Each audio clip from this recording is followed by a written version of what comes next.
God shows up to Jacob and says something simple but terrifying. Go to Bethel and dwell there. Not visit, not remember, dwell.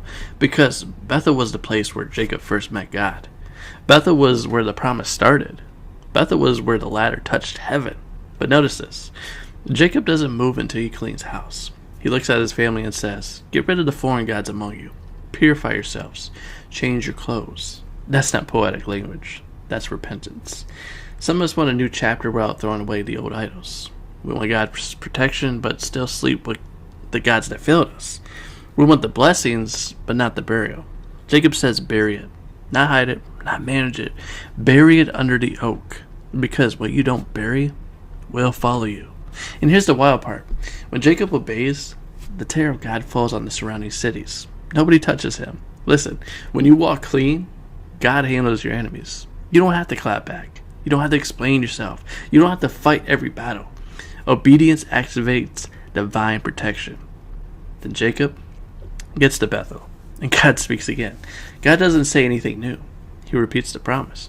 Why? Because God often repeats himself after obedience. Then God changes Jacob's name again. You are Israel. God is saying, I didn't forget who I called you, even when you forgot me. Some of you think your failure canceled your calling. Genesis 35 says, no, it didn't. But then pain hits. Rachel goes into labor and dies. She names the child Benon, son of my sorrow. Jacob steps in and says, no, he will be called Benjamin, son of my right hand. Hear this. Jacob refused to let pain name the promise. Some of you let trauma define your future. God says remove that name. Then Reuben sins. Then Isaac dies. The chapter is messy. Holy ground and heartbreak in the same chapter. Why? Because following God doesn't mean life gets easy. It means life gets honest. But Genesis 35 ends with something powerful. Jacob still stands. The family is listed. The line continues. God kept his promise. Here's the call tonight.